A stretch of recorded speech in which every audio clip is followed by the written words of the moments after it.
So, hey guys, welcome back. We have a little bit of some bonus footage for you today. I wanted to talk to you about the pieces and parts of the tank, and I wanted to talk to you about when the time will come for you to change your tank out, because one day you will exhaust all the fuel in your cylinder and you will need to get a new cylinder of fuel. And I think it's important for you to know how to change that out and how to do it safely. So first, let's talk about what I have here. What I have here is a size B tank of acetylene. But what's really in here is kind of a porous honeycomb maze with a center of dissolved acetone. And the dissolved acetone is what mixes with my atmospheric oxygen to make my acetylene flame. All right, so first and foremost, travel with this the safest way. Now listen, if you're going any distance, take the regulator, separate your regulator and your hose and handpiece from the cylinder. But again, travel with this the safest way possible. And when you get to where you're going, I would write it and wait 24 hours to let that dissolved core of dissolved acetone work its way back into that precisely weighted core. It's precisely weighted for a reason. And I call it a pull rate.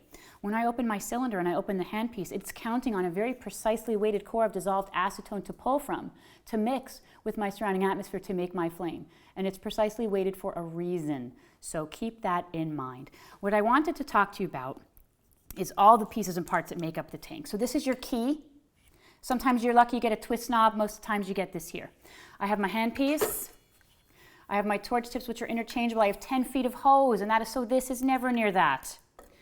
And I also have my regulator, and I think this is the most difficult part for students to understand what's happening here. So I've made myself a little piece of PVC pipe for leverage to help me turn the tank on. I'm always going to hold it by the valve stem. I'm going to turn it counterclockwise, and I'd like you to notice what happens to the gauge. When I turn the key, that means that gas can now flow from the cylinder to the handpiece, just like your car. You need to turn the key so that gas can flow to the engine. So by turning the key, that means gas can now flow from the cylinder to the handpiece. What did you notice with the gauge? The minute pressure registers, it tells me how much fuel I have in the cylinder. I have 3/4 of a tank of fuel here. Now this is your personal preference. When I have a single fuel system, I just want to know how much fuel I have in the tank. When I have a dual fuel system, I do have another regulator that tells me the pressure through the line. Now that's your personal preference, but when I have a dual fuel system, I find that really important. I have to know the PSI through the line of my oxygen tank, for example. But for a single fuel, I prefer this, but that's your personal preference. Let me explain to you what the regulator is doing. So I have this little knob here, and the knob is all the way out now. So what happens here, I'm going to give you the example of the studio. So there's a little gasket in here, a little door. So right now the tank is on, but there's no pressure coming through the line. Just like the studio's open right now, but the door is closed. No one can come in. If I open the door a little bit, you can come in. If I open the door a little bit more, you both can come in. If I open the door a little bit more, y'all can come in. If I close the door, it goes the same way. The door is kind of meters the traffic. Well, the regulator does the same thing.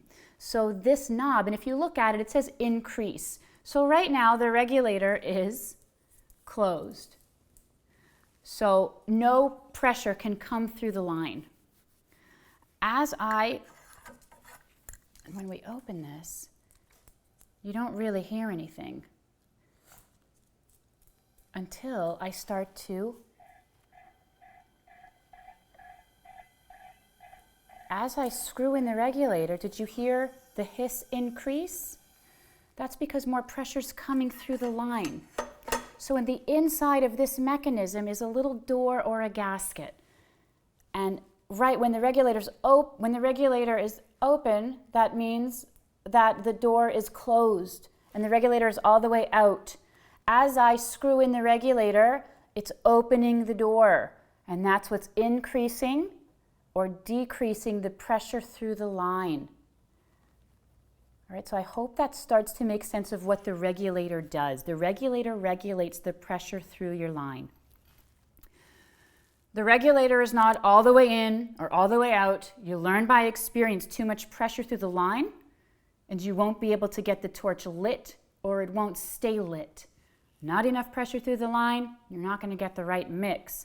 A little tip I have for the students, Well, first of all, when I have a number 3 torch tip on this particular torch, my guide is roughly about 3 threads showing on the regulator. The regulator is a threaded mechanism, so you can count the threads.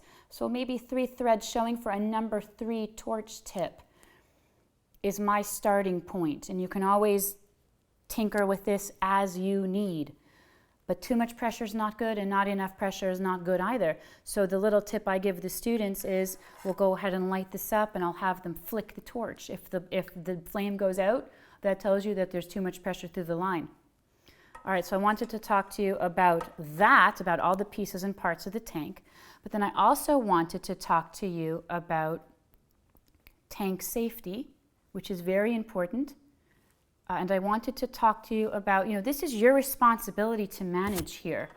So when you get your tanks back in the studio, I happen to have a torch wrench here. You could use any sort of crescent wrench, any sort of wrench that you have. But the torch wrench, it's convenient. It has this little hole for the traditional key that you could get. Sometimes you get a twist knob. But it also has all these little indents and cutouts that are the same size as every join that you have on your equipment.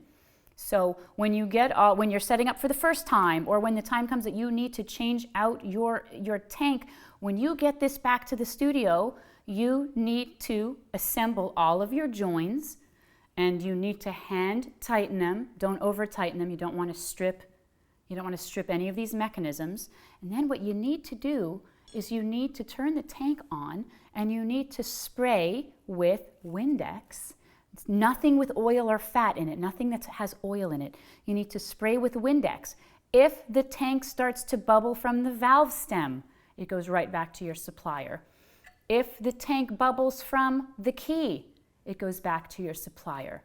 If the tank bubbles from any of your joins, such as here, here, here, or here, then that's your job to go back and tighten with your torch wrench or whatever tool you have. It's your job to tighten those joins until you don't see any bubbles, because bubbles are what indicates a leak, and a leak is very dangerous. So that's all I have to tell you about that. So you always want to use, I know it's really exciting to make wonderful shiny things, and I know it never gets old working with fire, but the potential for catastrophe with any of this, I'm going to take a hard pass on any of it. So you want to do your best to practice safely and not be 12 out of 10 terrified every time you light up your torch. So I hope you found that helpful with some basic anatomy of the pieces and parts of your torch, and how to test for leaks,